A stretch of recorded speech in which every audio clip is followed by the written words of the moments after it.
Go, Amy. Hi everyone, and welcome back to it. Hi everyone, and welcome back to another episode of the Armed Society podcast. I'm Amy Dillon, and tonight we have a group of my friends on the show to talk about the diversity in the Second Amendment, specifically about Americans and gun ownership. I'd like to go ahead and introduce my guest tonight, and I'm going to let each of you kind of, explain kind of your background with the industry and kind of to this path. But really, what I wanted to do was talk about something that I usually don't, I don't really bring a lot of attention to, and that is my Asian American background. So, with a lot of things that I've been seeing in the news lately, I thought it would be an important thing to discuss and even talk about why I don't necessarily highlight that.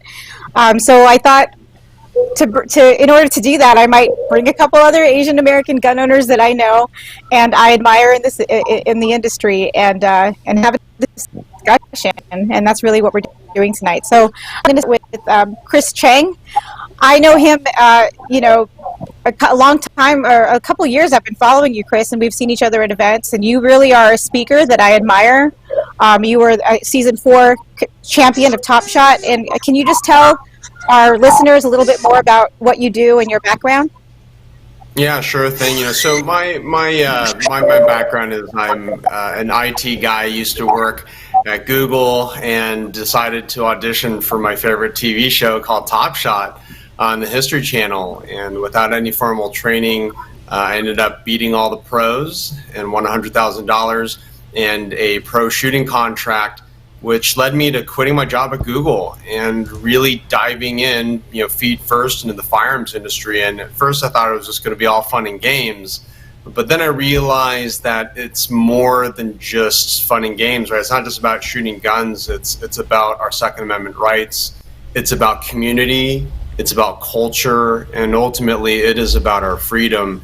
And so I've really leaned into being a Second Amendment advocate, as well as training new shooters. I have a book called Shoot to Win that's targeted for the new shooter and trying to bring in that next generation of shooters. And I'm really honored and thankful to be here today with everybody to talk about Asian Americans. And I too don't typically talk about my Asian background, but thank you, Paul. That's my book.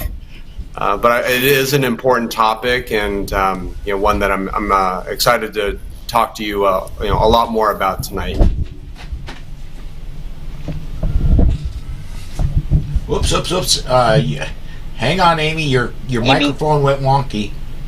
Hang on just a second. For some reason, there we go. Now you should be up. No, she's not. Okay. There she is. I think I was on mute, Adam. All right, the next guest I want to introduce tonight is Annette Evans, and I've known Annette for several years now. I first met you at a 3-gun competition a long time ago. We were just talking about that actually before the show started. But I know you do several things now. I know your background is you're an attorney, if I remember correctly, and you also run several blogs about competitive shooting and personal safety and defense. Hi, Amy. Can you tell us a little bit more about your background and what you do?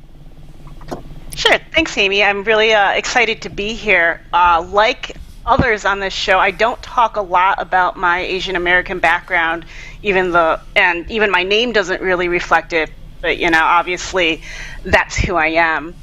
My focus, I started as a competitive shooter. That's where you know me from, as you mentioned, and that's actually where I wrote my book, Dry Fire Primer. But that's not where I've stayed. I've spent a lot of time in the defensive shooting world and in the combatives world recently.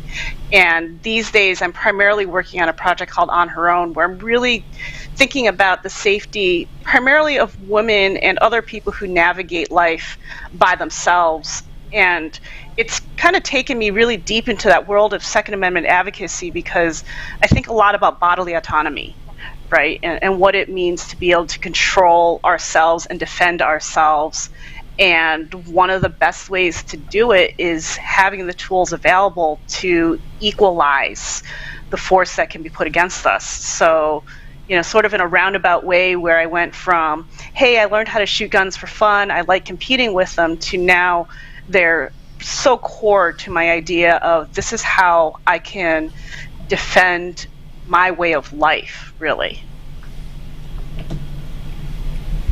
That's amazing. I've been following you for a while as well, and I know that I've kind of seen you shift into that more, personal safety and combative stuff. I think it's really cool, and I think the message you're sharing is just absolutely necessary, especially in today's world. All right, the last guest I'm going to introduce before we get into it is my new friend Ericson Reduta, and I actually was on a panel a few months ago with you, Ericson, about this same topic for another organization, and I really enjoyed the conversation, and I thought you had a lot to contribute, especially since you are kind of the person that we're trying to reach. You are a brand new kind of gun owner, and recently started talking about, I guess I am becoming a gun rights advocate, and that's something as gun owners we really kind of find ourselves stepping into that realm of advocating for the Second Amendment and our rights to carry them. So can you talk a little bit about your kind of your path into this industry? And I know you're kind of new, so. I'm quite new. I've been a gun owner for about 10 months now.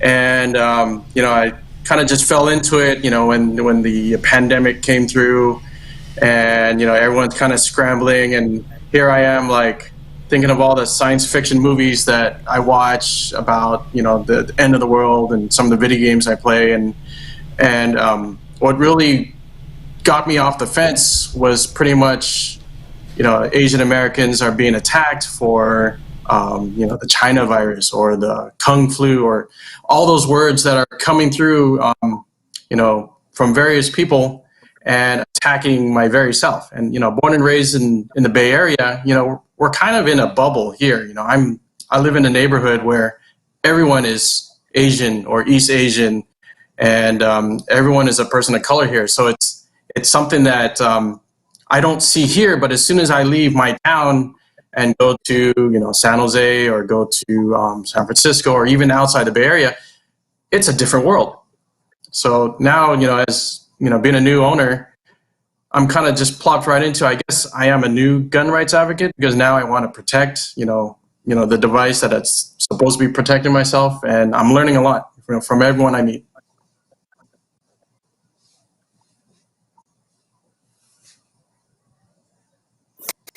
Well, that kind of brings me to, why I wanted to have this discussion. And Ericson, you mentioned, that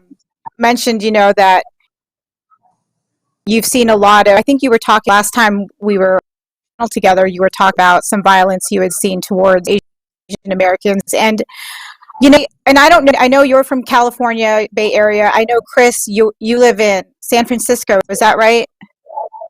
Yep, also here in San Francisco. I split my time between San Francisco and Santa Cruz counties.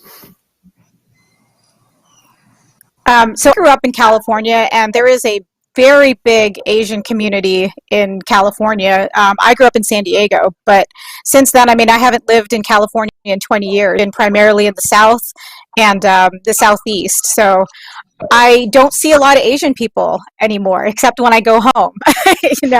Annette, where are you from? Where are you living these days? I am in the Philadelphia area these days, and I live in the suburbs, so I can go weeks without seeing another Asian person in person. It's kind of strange, actually. I remember I lived abroad for a while, and I remember being in Hong Kong once and looking around the shopping mall I was in and being really confused because everybody looked like me, and I had never actually experienced that before, because the closest I'd gotten was going to Chinatown, and there's hordes of tourists there. So it wasn't really quite the same. But here in the western suburbs of Philadelphia, it's kind of me, especially young Asian people.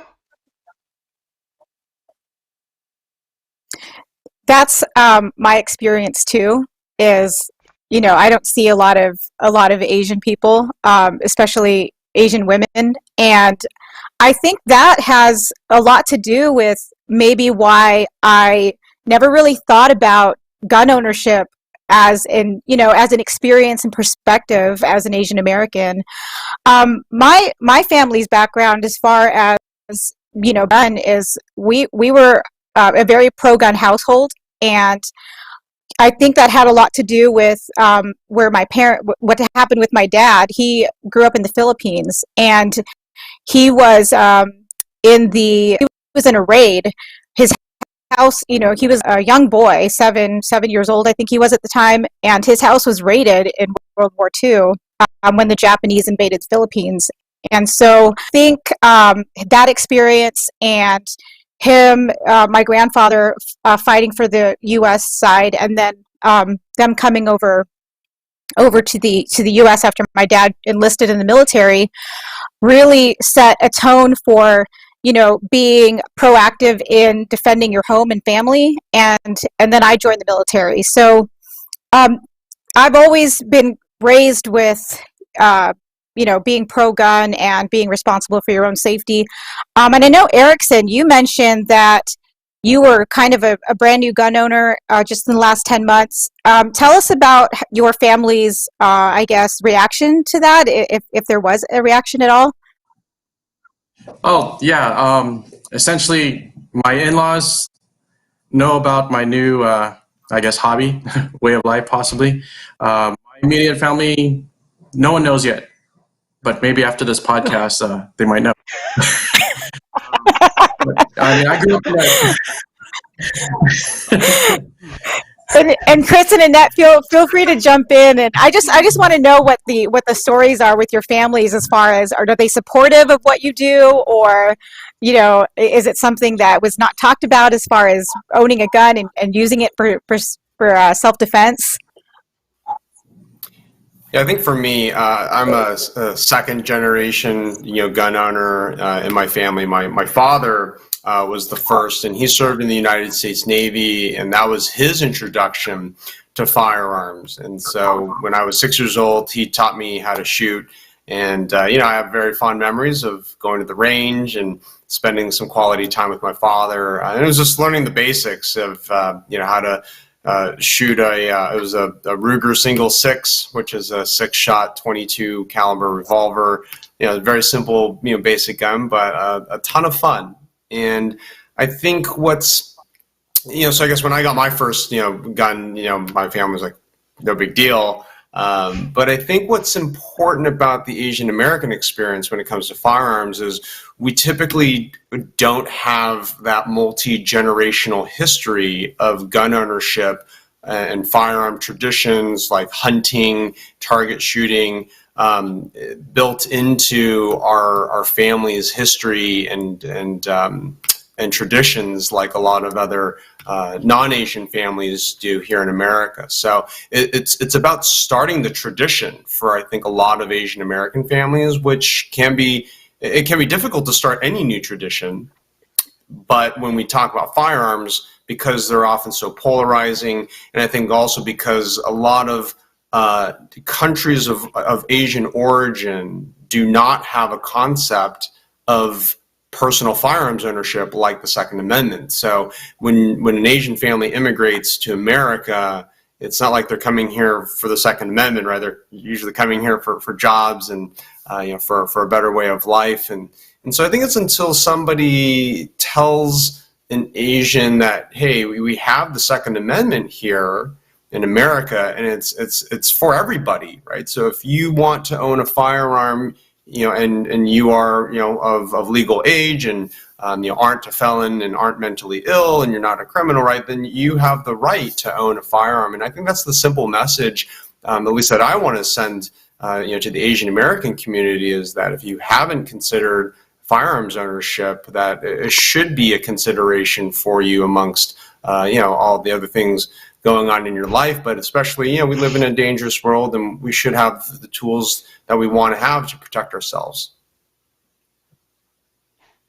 So I'm perhaps a little bit more aligned with a lot of the Asian American experience, because I'm a generation 1.5 immigrant. My parents and older sister were born in China and Hong Kong, and then I was born in the States. I am not the first gun owner in my family, but My sister is not let's call her an enthusiastic gun owner at all. So I'm kind of the first person in my family who really got into guns or decided to treat it as a thing, as a part of my life. And I think that, the route that I got into guns, which was this idea that every girl should learn how to shoot a gun, I think that's more broad. And it's really every person should learn how to shoot a gun. Every Asian American should learn how to shoot a gun because it's a skill, because it's a thing that we can do. It's like learning how to drive. I had cousins who grew up in New York City and they never learned how to drive until they moved to the suburbs, and it's a skill that they wish they had had before, they reached that age and got to a point where they went, hey, this is something I need to do to live in America. This too is something that is part of the American experience. It's kind of like going to McDonald's in a way, right? It's something that we're free to do. And, go try it. You may like it. You may get super into it. It may become a way of life for you. It may become a lifestyle for you. You may become one of us who's become a advocate for the Second Amendment, an advocate for the armed lifestyle. Or it may just be something that now you know. And one of the great things about living in this country is we have the ability to go, I want to learn this skill. I want to learn this thing that maybe wasn't available to me outside the US, and I can find out for myself if I like it or if I don't like it. And then, bring it around to kind of the concerns that we have now for our safety. It's another tool that's available to us. So why shouldn't we explore that as a potential way of keeping us safer in a place where that might be challenged? I really love that you described it that way. I couldn't have said it any better myself. That you're right. It's an American experience. It's a unique experience because we are the only country that has the Second Amendment. And I also like how, Annette, you pointed out that this is a tool that's available. It's a skill that people should learn. Going back to just the topic about Asian American gun ownership, how do any of you guys feel that there is, maybe as a generality, do you think Asian Americans are hesitant to talk about being gun owners, or maybe not encouraged? Ericson, you're nodding your head. I'm nodding my head. It's like it's addressing where I'm at. I'm still a little shy about talking about being a gun owner, especially with my parents. My dad was in the Navy, but he never talked about it. But growing up, I had cousins who showed me how to shoot their BB guns, and that was pretty cool. And then now they're deputy sheriffs in Southern California. I have other friends who became police officers, and they told me, hey, Ericson, you need to get a gun, you need to learn, you need to protect yourself because, even though I'm a policeman, I may not always be there at the right time, so you should learn. So, but yeah, I'm shy talking about it. And, I only started, I think, May. May is when I got my first gun. And it was a secret, even to my wife, for at least 2 weeks. and then from there... How'd that go for you? It went well. It went well after she found out, This is a common American experience. There's a lot of American men, white men, who can, who can sympathize with that experience. We're getting comments on social media. I want to bring up one if I could. Charlie Chambers said, my first friend in the 6th grade when I moved to Somerville, Charleston, South Carolina, was Richard de Guzman from the Philippines. I've traveled across China, Japan, and Korea. Can you talk about the different cultures of Asian countries and growing up in America? There's a big difference between each country and even between counties in each state. Oh yes.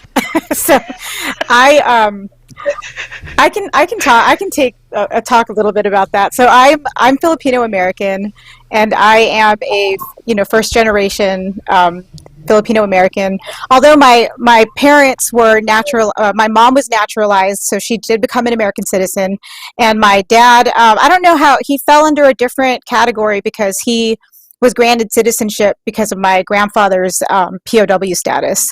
But I have been to the Philippines multiple times. My parents took me there when I was young, and I've been there a couple times when I was younger, because he really wanted me to understand my background and my heritage. And I've also been to the Philippines on a couple military deployments, and I lived in Japan for about 2 years.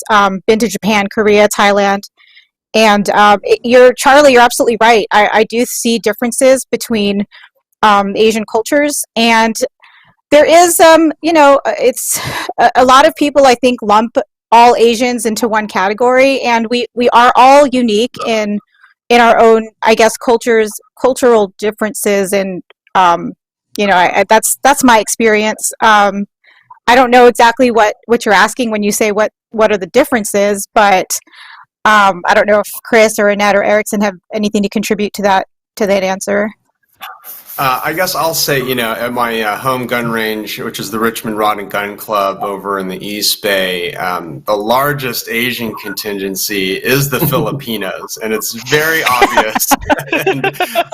and so, I think one thing to note is the language barrier, right? It's like every Asian country, not every, but a lot of Asian countries have a very specific language, unique to that country, and so to Adame's point, every Asian culture is pretty unique and distinctive, and so that can translate, I think, into how we approach Second Amendment advocacy, right, in the Asian American community, because a lot of it's like, for example, I'm probably going to speak to a Filipino American about guns a little bit differently than a Chinese American.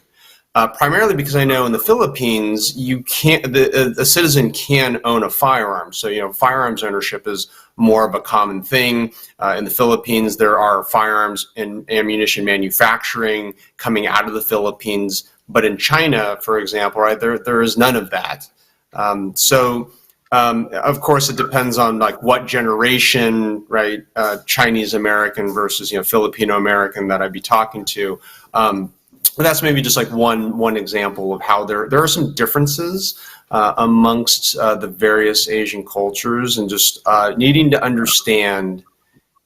I mean, really, like any other kind of advocacy, though, it really depends on the individual's experience, right, and exposure or non-exposure to firearms, and really tailoring the conversation or the advocacy, right, to that individual or to that particular group of Asian Americans. I think it's important to acknowledge that there's let's call it some friction between different Asian cultures, Asian countries, and Asian American groups.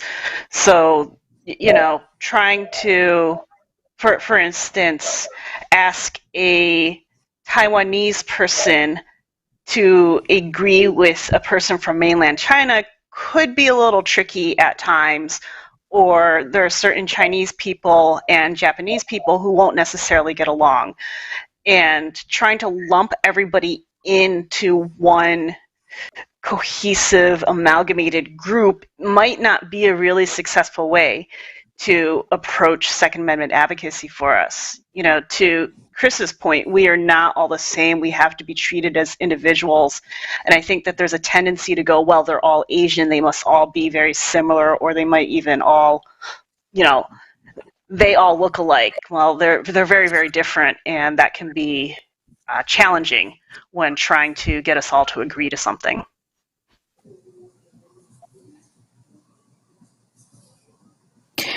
Do any of you have any of you ever experienced any stereotypes as far as, I guess in your professional career, as far as, I guess there's a stereotype, all Asians are this, or they're smart, so all of them are in the medical field, or I have experienced that, and it's it's kind of amazing that I almost get joy out of saying, oh, I'm in the firearms industry, actually. I do this, and this. Have any of you had any type of experience?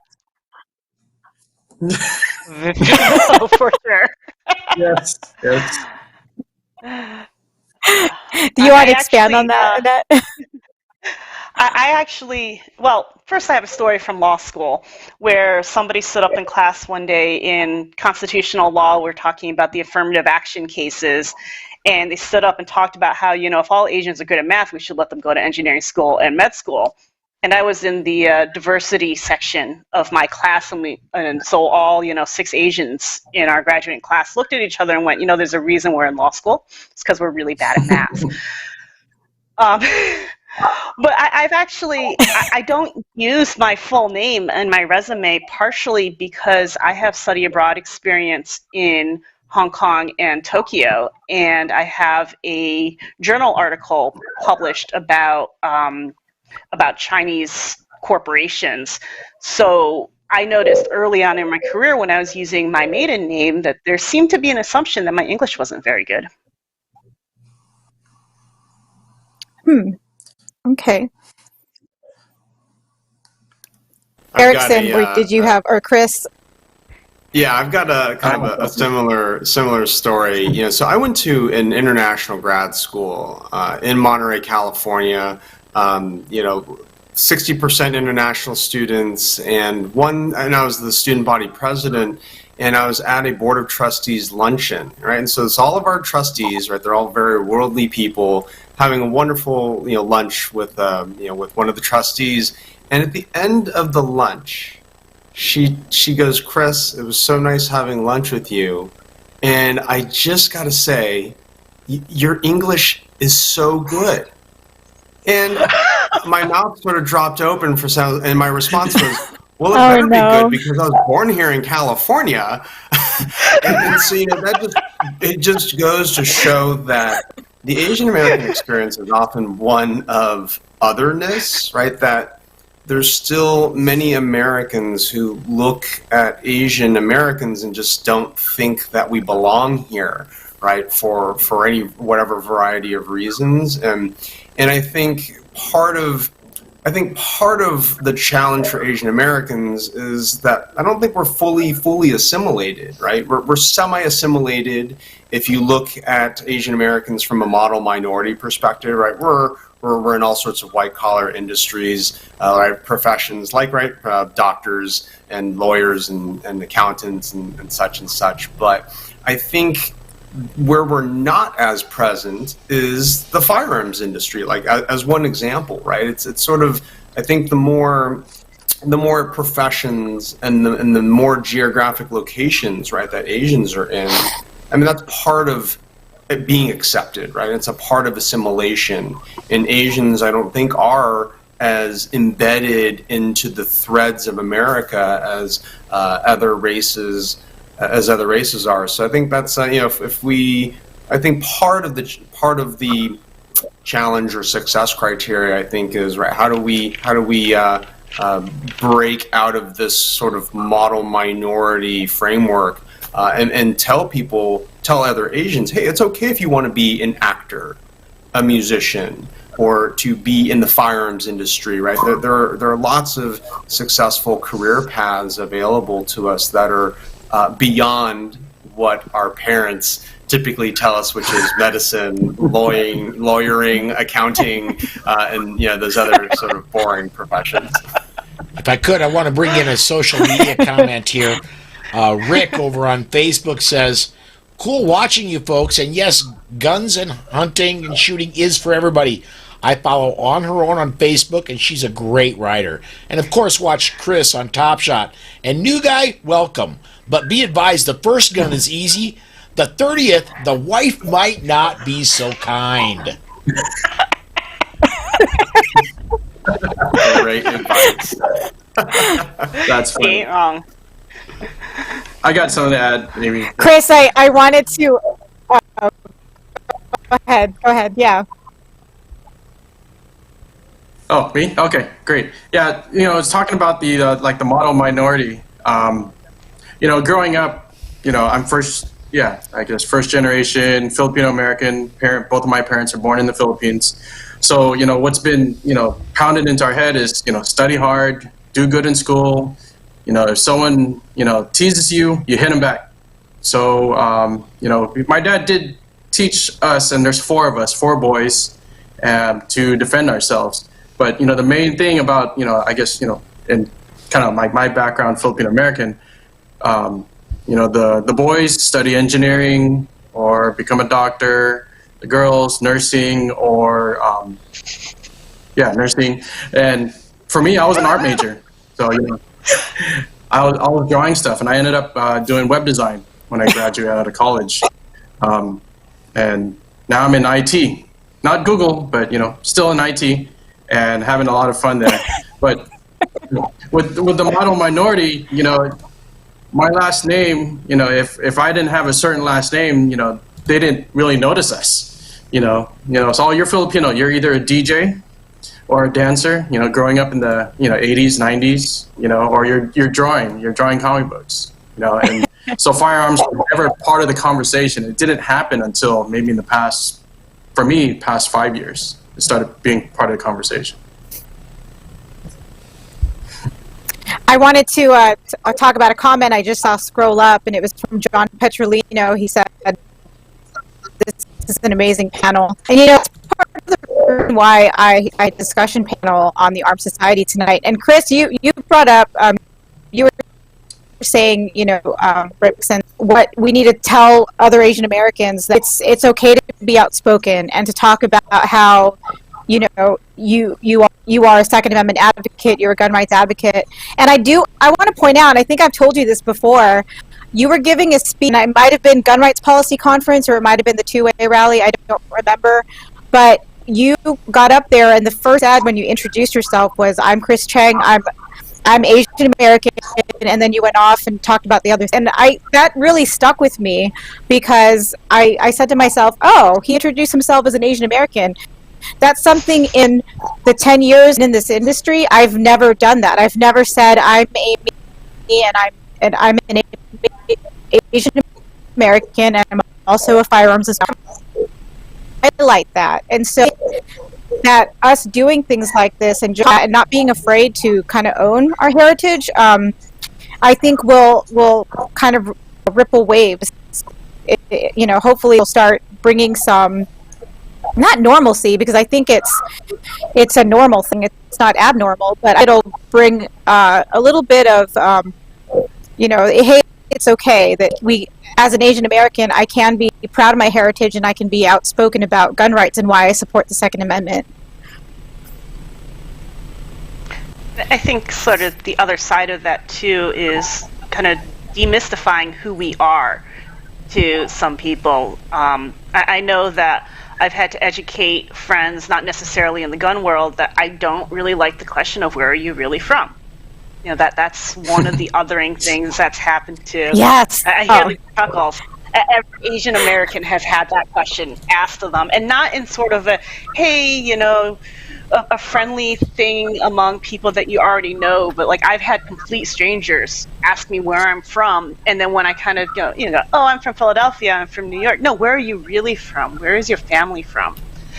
And they didn't understand why that could feel offensive to me. Well, one of the reasons I think that it's important to own that Asian Americanness is sort of the same reason I thought it was important to own my gun ownership and my gun advocacy, is to show people what it's like to be one of those people, so that we can demystify it for people and we can educate them about what we're really like, which is like them.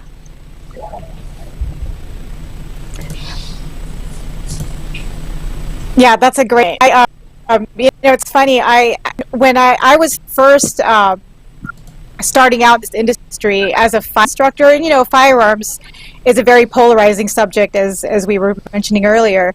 But I used to actually be afraid of saying I'm a firearms instructor, because I didn't know if the person who I was saying that to would be offended or would say how, so I was always kind of afraid to talk about that, and now I absolutely will use that as a teaching if someone has a negative thing to say, because once they get to know me, oh, you're a gun owner, you're not this evil, person that I thought all gun owners, or a certain extreme, and I think the same way is when I get asked where I'm from. Well, I'm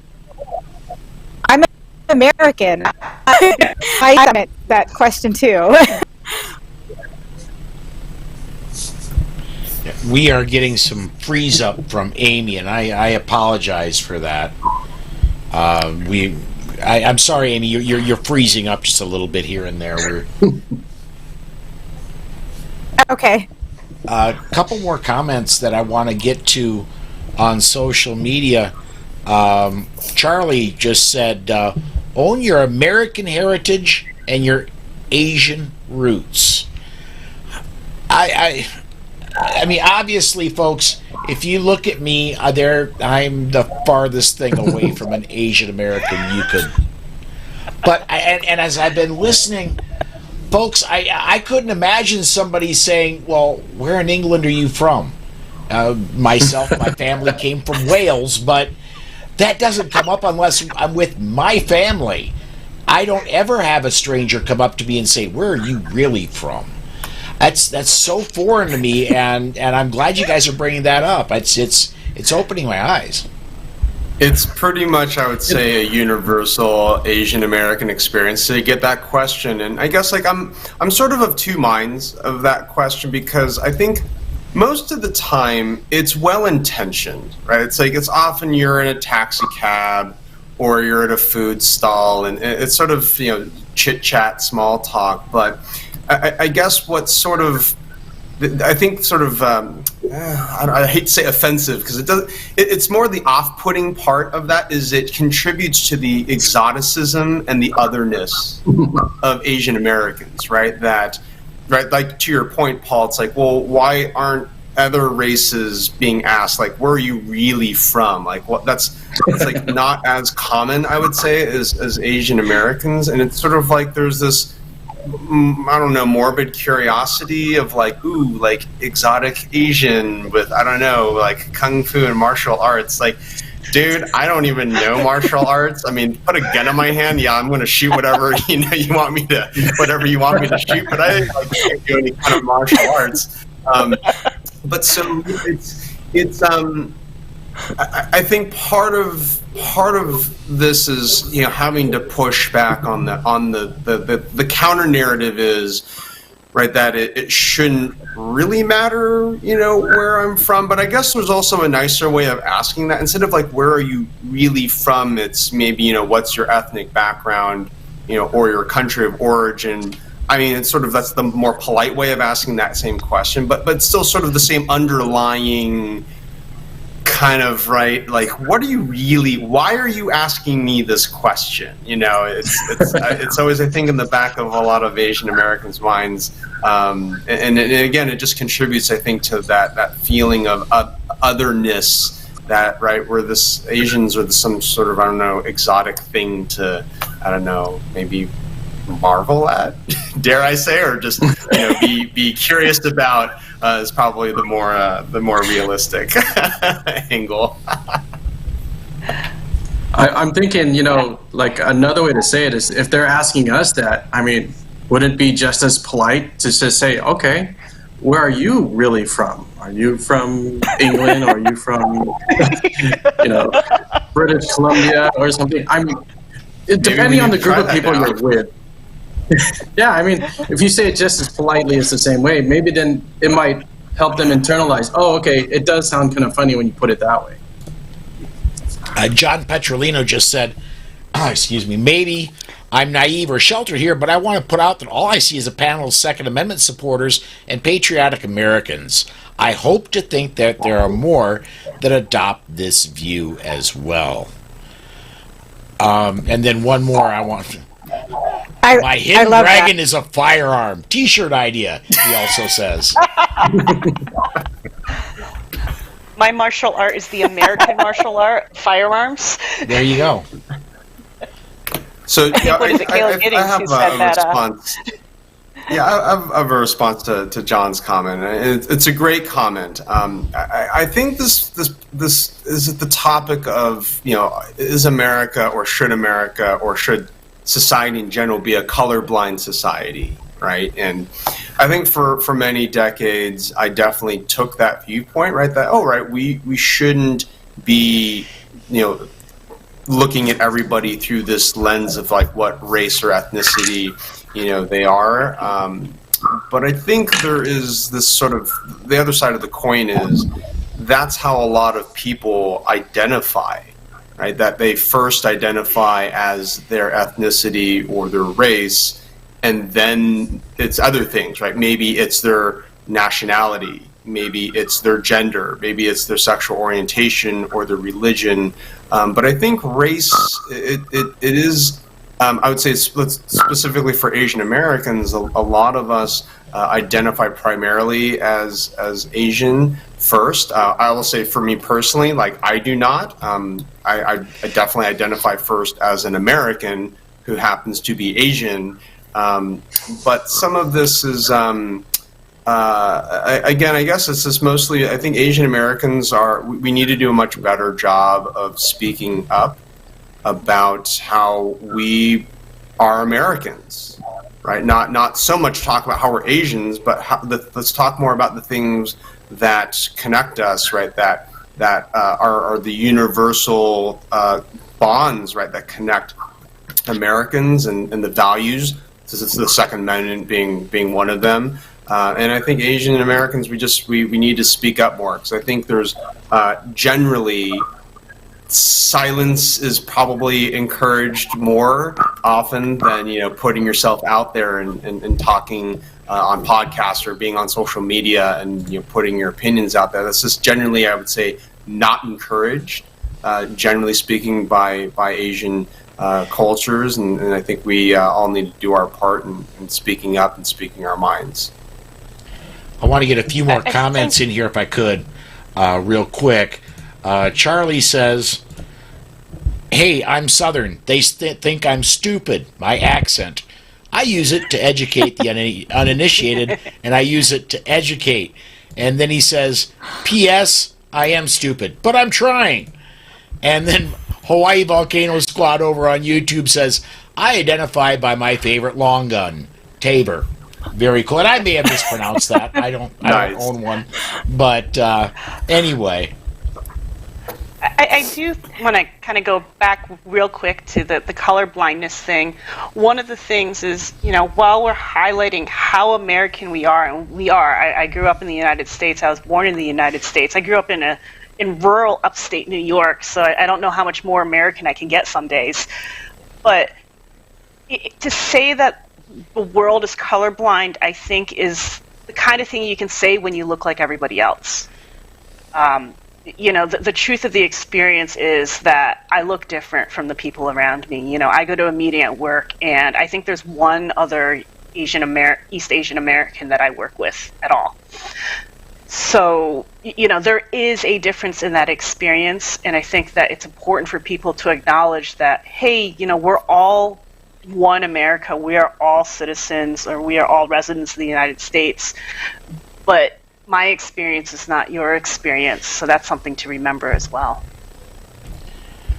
I want to add one more comment. Then I promise I've taken up too much of Amy's show, but I want to add one comment. And when I talked to Tiffany Johnson, I had her on my one of my live streams when I did GRPC. I believe that this was when we were down in Dallas, but it could have been any of them. Tiffany and I had a great conversation, and what came out of it was I'm not stupid enough to say I'm colorblind, because I noticed, for example, Amy and Annette, both very attractive females. Chris is a obviously recognizable person from television. I noticed different things about different people. The point what I try to do is not to, and I noticed that Tiffany Johnson is obviously a dark-skinned African American. However, I try to treat all people by their actions, not by the way they look, or I just treat them as they present themselves. Is what I try to do. And I think that's delightful. We need more people. Annette's point, that Amy, you're breaking up again. Try that again. Well, to Annette and Chris's point, you know, with how younger, I remember when I was young, you know, I remember the street I grew up on, and all the kids I played with when I was younger, most of them were, you know, predominantly they were, and a lot of the girls I played with had blonde hair and blue eyes, and I was the only one that looked out of the group I was in. So I remember having a memory like that when I was, you know, a young girl. That why don't I look like everybody else? I remember having that question. You know, identify a way to identify is important, and it is something that we as humans we go through that, where we look for people that look similar to us as a means to feel like we belong.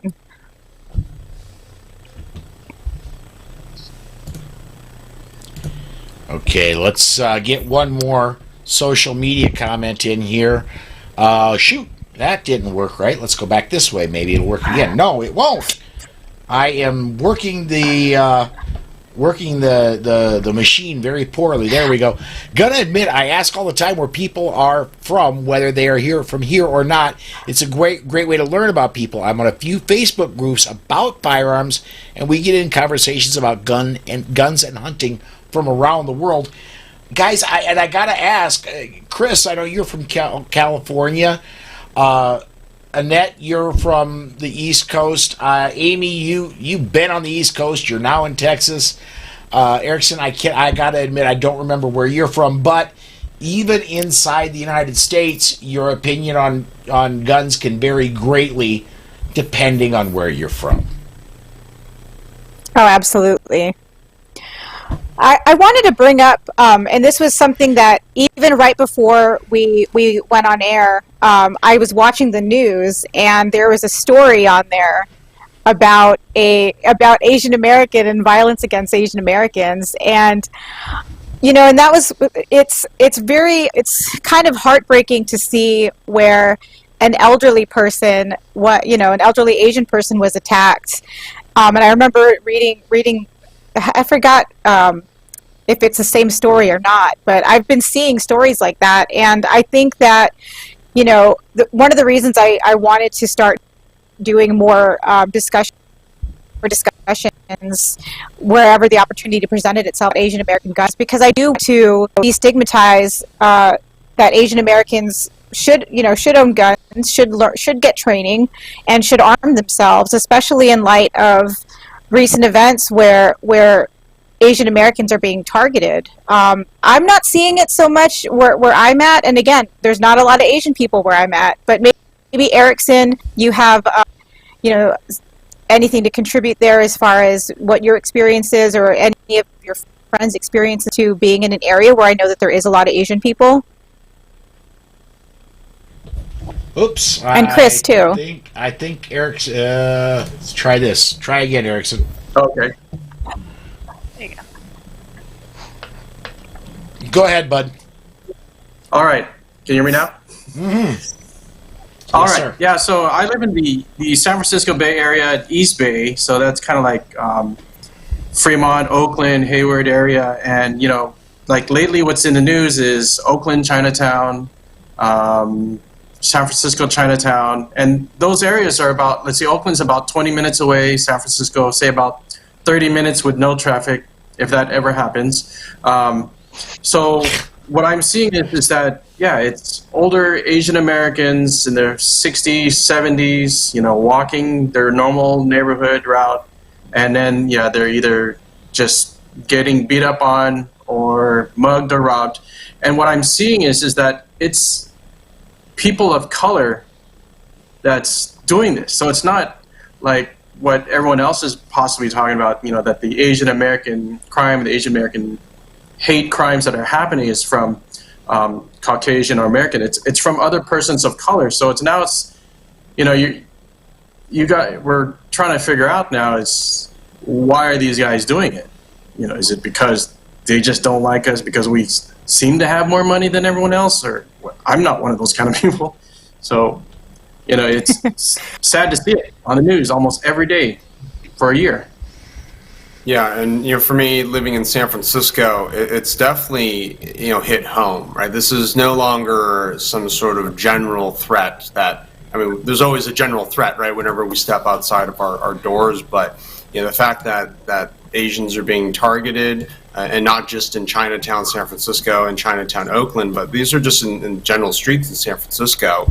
An 84-year-old man, a few weeks ago, he got basically cold cocked in the back of the head and shoved to the ground, and he ended up dying from his injuries. And I have relatives, extended family in San Francisco that my mother and I are now having to talk to them and say, hey, when you're going out, well, first of all, don't go out unless you have to.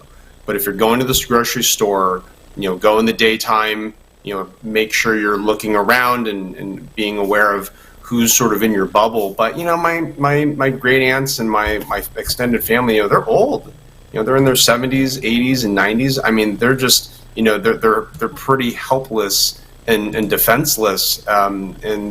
It's frightening. It's frightening to know that there are vile and despicable people out there that are targeting Asian Americans, and so I think the main thing is we have to come together as a community, and not just Asian Americans, but more San Francisco and Oakland, right, have to come together as a community and start patrolling our streets, right? Bring back the whole concept of neighborhood watch groups, and firearms, right, are sort of one small ingredient in this whole recipe, if you will. Pepper spray, whistles, flashlights. Literally just the presence of patrols, whether it's the community or law enforcement, those all make a big difference, and we all have to look out for each other to make sure we keep our streets safe. Annette, do you have you seen anything that out of the ordinary where you're at? So I haven't seen a whole lot here. As I mentioned before, I live sort of in the suburbs, so you don't see a whole lot of people walking around outside, especially right now when we're not quite into spring yet. So we're not seeing a lot of it directly. I've been following the news reports on violence against Asian Americans, particularly when we started seeing that rise sort of in mid-late January through now. And what struck me is we're seeing a lot of older Asian Americans attacked, but that's not all we're seeing. We're seeing young people attacked. We're seeing people attacked when they're out with. There was a woman who was attacked when she was out with her boyfriend going out to dinner. It's kind of happening all over, and I think that's one of the things that's really terrifying about this is knowing that just because of the way we look, we already know we look different, and now we know that can be a danger no matter where we are. There doesn't really seem to be a safe place anymore. People are getting attacked, suburbs, in Chinatowns, in other parts of cities. They're getting attacked even if they're parts of groups, if they're out by themselves, if they're older, if they're younger, and really the only common thread in all of these stories is that they look Asian. Right. Well, and that was one of the reasons why I wanted to, have this kind of special discussion panel about us being, Asian Americans and gun owners, and really just spreading that message and just bringing awareness to the that we've discussed tonight. So it's coming up at the end of the hour. I want to thank each of you personally for coming on the Armed Society podcast with me tonight and talking about this. I think that, together our voices can just be amplified, and, I appreciate every one of you. Before we sign off here, I'm going to start with you. Can you tell our listeners where they can follow you? Hi,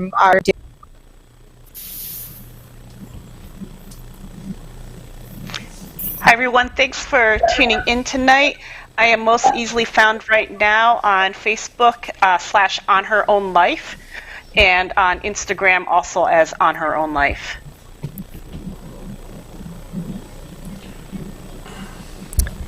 Chris? Sure thing. Yeah. So I'm mostly active on Instagram, but I'm also on Facebook and YouTube and Twitter. My handle is at TopShotChris, and I've also got my website, TopShotChris.com. Ericson, do you have any public platforms that people can follow you, or? Yeah, I got other hobbies. You can find me on Facebook with my first and last name, and then I'm on Instagram as Scuba Junkie, spelled SCUBA JUNKEE. Following my scuba diving adventures there, cycling. So find me there, send me a message, pictures. Be great. All right, guys, and I'm Amy Dillon, and you can find my articles written at Shooting Industry Magazine. You can also follow me on Facebook and Instagram at it's at may.may, or just search for Amy Dillon. All right, Yeah, I'm gonna go ahead and jump in then, and I'm gonna say thank you everybody for watching. The show is gonna take a 1 week off. I am personally leading for the Florida Carry event on Saturday, and I'll be down in Florida all next week. If you would, please check out the Second Amendment Foundation's YouTube and Facebook pages. I'll be posting there daily. I'll continue doing the Daily Bullet throughout that time, but please come check us out there. Thanks again for watching, everybody. Come join us in 2 weeks when we do another Armed Society. Thanks again for watching. Okay, and pop that one back up. We're clear. All right. Good stuff. Thanks, Amy. Thanks. All right. Fun. Thanks, everyone.